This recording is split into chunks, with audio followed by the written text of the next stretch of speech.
People will not have access to their social and human rights, and people will be left behind.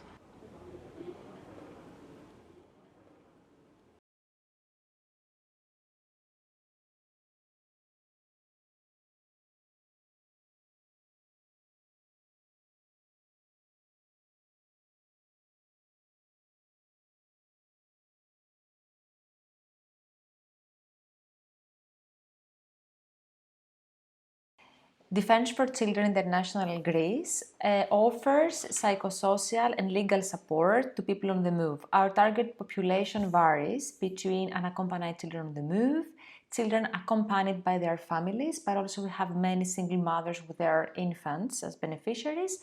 And in the last years, we have expanded our mandate in order also to offer our services to children transitioning to adulthood and to youth up to 25 years old. And we try to guide them with high quality legal representation and consultancy to all the steps along the way. We have many people who come to us with some rejections already received due to the lack of proper legal support and information representation.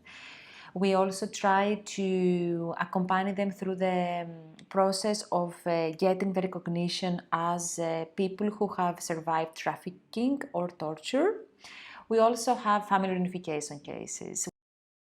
First of all, the Congolese community of Greece is an association created in 1996 by students. So the main goal was to keep the Congolese culture while living in Greece. But since 2010, when we started having a, a huge number of asylum seekers, so the objective changed a bit to be concentrated on the integration of refugees and asylum seekers into the Greek society.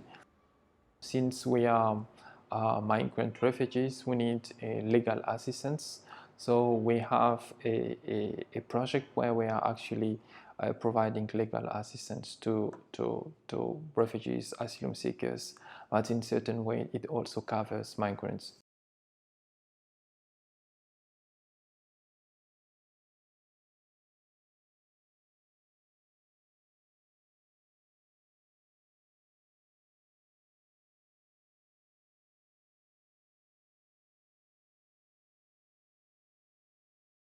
Felicius is an organization based on Athens, started in May 2017. The main idea of creating Velos and having Velos is to create a safe space for the young people aged between 16 to 23, where the young people can come and enjoy their time here and rest from being in the street. We have different activities during the day when we have provided activities and workshop, but also we cover basic facilities such as shower, laundry, having access to internet and computers. And alongside with that, we have a case management system to support the young people through their journey, to be able to navigate the Greek bureaucracy when they can apply for asylum, claiming their asylum, and also integrate to the society. The majority of our community members are refugee and asylum-seeking women. We welcome to the space every woman who is above 18 years old.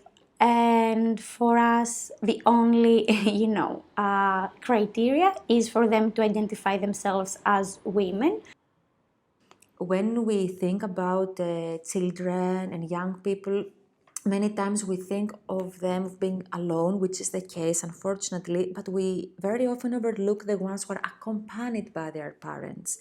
And this is very important as well, because sometimes they don't receive the proper support since they are viewed as an expansion of their adult parents or caregivers.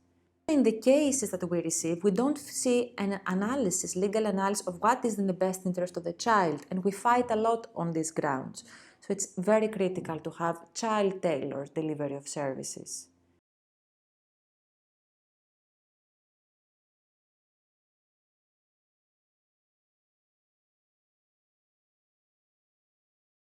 A lot of young people feel depressed or feel sad or feel angry about what's happening through their journey. And it's not easy for them, and that's why we have psychologists to help them to go through that. we focus a lot on transition to adulthood and how the young people, they are minors, how they can smoothly transition to adulthood and to know how they can find work and everything. Alongside with this funding actually provided for us, we will be able also to have a lawyer in our team who will support the young people cases legally.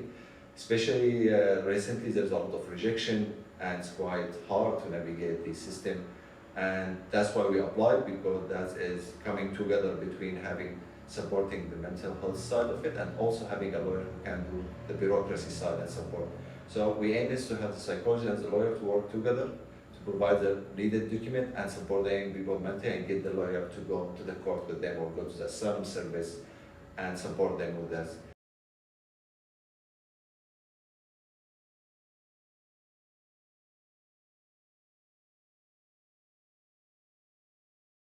Since we are many, we will have many problems also. Okay, so when we have many problems, many challenges, the only solution will be to organize ourselves. So it was like the choice, the unique choice that we have in order to overcome the situation we have to face is to be well organized.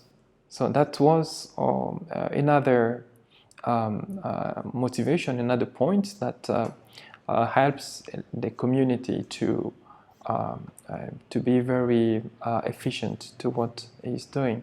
When we are doing things over here in the communities, we are not organizing activities only for Congolese. No, we are just organizing activities to tackle a certain issue. If a Syrian can participate to these activities, is welcomed. If a Guinean can participate to these activities, is welcome. If an European person can also participate to these activities, is welcome. So it's kind of mix of nationalities and mix of ideas, mix of point of view. It could be we can have some contradictions, but they are very important because we find solution easily with different overviews, different way of thinking. Do you think that there's a difference in the way that men, young men, compared to young women and young people of other genders experience seeking asylum in Greece? Definitely. I mean, everyone has different need and different support being provided. So back then or like until now, a lot of organization or like even the system think that young adult who's just 18 years old, they are men and they can find a way by themselves. Which to some extent doesn't mean also they don't need support, but they need support. So for Velos, we are open for anyone come here, like from any nationality, from any gender, for everyone. However, there is 2 points here. We have more young boys coming to Europe more than of young girls. It's related to culture, that the young girl will be traveling with her family and they will have the family being supported in total with the thing. Well, we have a lot of young adults coming along because they are a provider for back to their home, and because also that's how it is in my country, but I'm from Syria, just like the boy or the man who's provider, and that's how it's happened. After all, also there's an organization who does only for women because also they need extra support to some extent, they need extra stuff things. But also, in my opinion, we cannot just say families, children, women need support, and young adults, it's fine for them. Because it's very risky, because the young adult, they need to be providing something back to their family. And it's easy to be in the street, it's easy to be exploited by selling drugs, by sexual abuse, by anything. So just creating safe space for them, and after that they will navigate their way, and after that they will support their family back, and that's why we exist.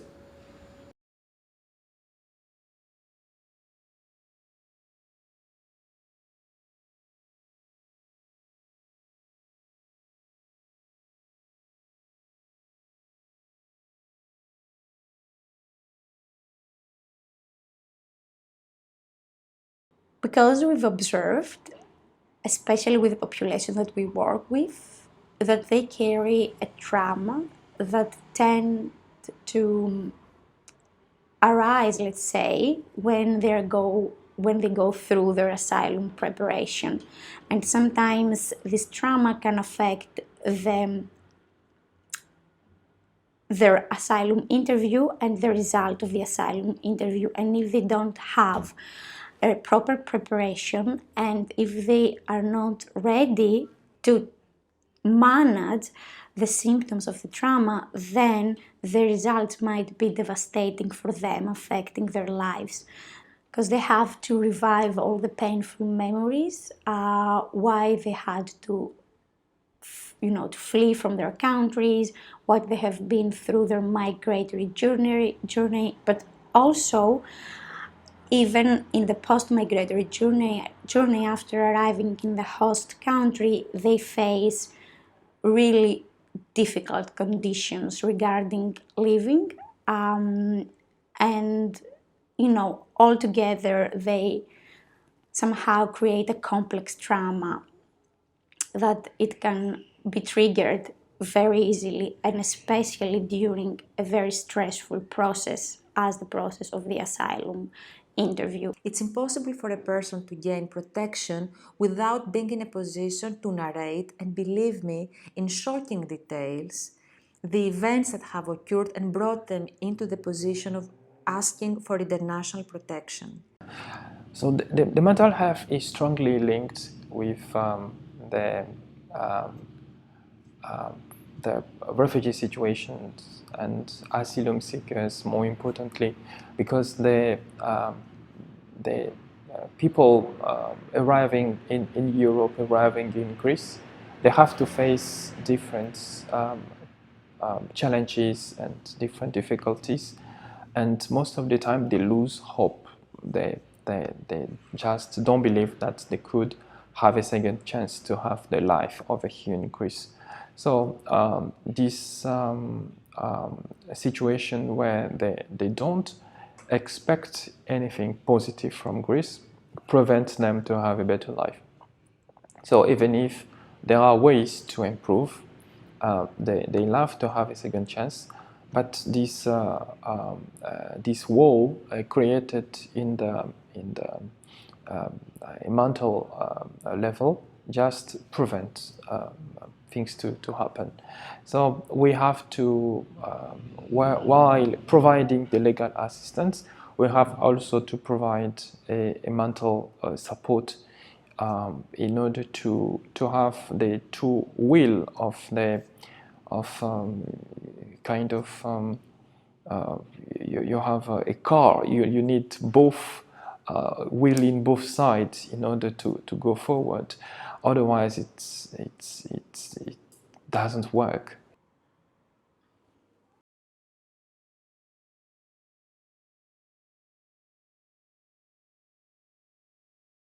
In the legal advice, actually the lawyer most of the time discovers some problem in the procedure itself or in the decision itself. So the person could be informed about that.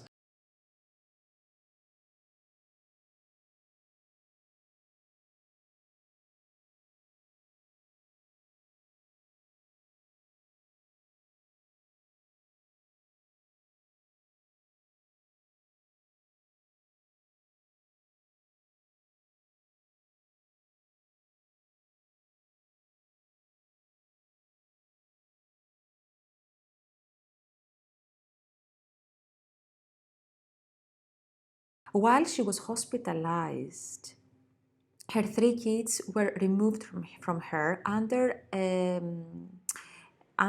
a court decision which was not permanent for sure. It was only for the time being that she was hospitalized. When she went out, she didn't even receive information or where her children were. It took her 1.5 years in order to find out where her children were. We had to really, when we undertook the case, honestly, we're in the middle of nowhere in terms of information. We had to do very intense case management in order to start a little bit to put all the pieces of the puzzle together. In the meantime, the mother, in order to take her children back from the orphanage where they were placed, she had to have an asylum recognition. Only by having an asylum recognition she could be able to get her children back. Our way for us was to try to reopen her case based on the real facts of her case that she was not in a position to narrate before. We wouldn't be able to do that just on our own. We had to have the support of our psychologist, who is using a very innovative technique, which is the narrative exposure therapy technique. So what's important about this therapy is that we are using a timeline of events that actually gives a perspective of one's life. Like it actually helps to put in order things and places and moments and events in time, and that's something that people with PTSD, they really need it, because they have all these nightmares or vivid thoughts and images in their mind sometimes, that they're coming again and again back in the here and now, and they're being really disturbing.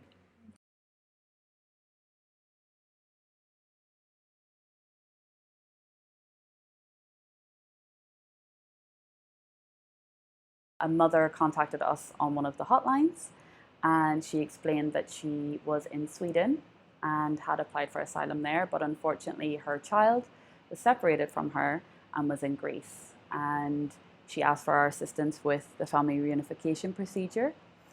And so we took this on as a case and got to see the development of it as we helped the family apply for family reunification through the Dublin procedure, which can be quite lengthy and complicated. There's a lot of paperwork, and it can be quite difficult for people to navigate without sort of a full picture of understanding how the procedure works.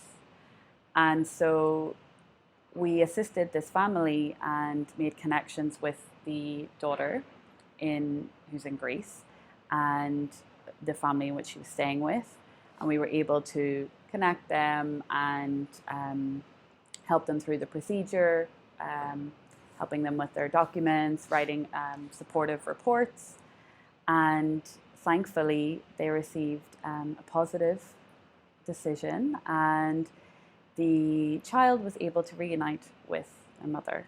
So we had a very very happy office as we got a video of the mother and child in the airport getting on their plane to Sweden after 2 years of being apart.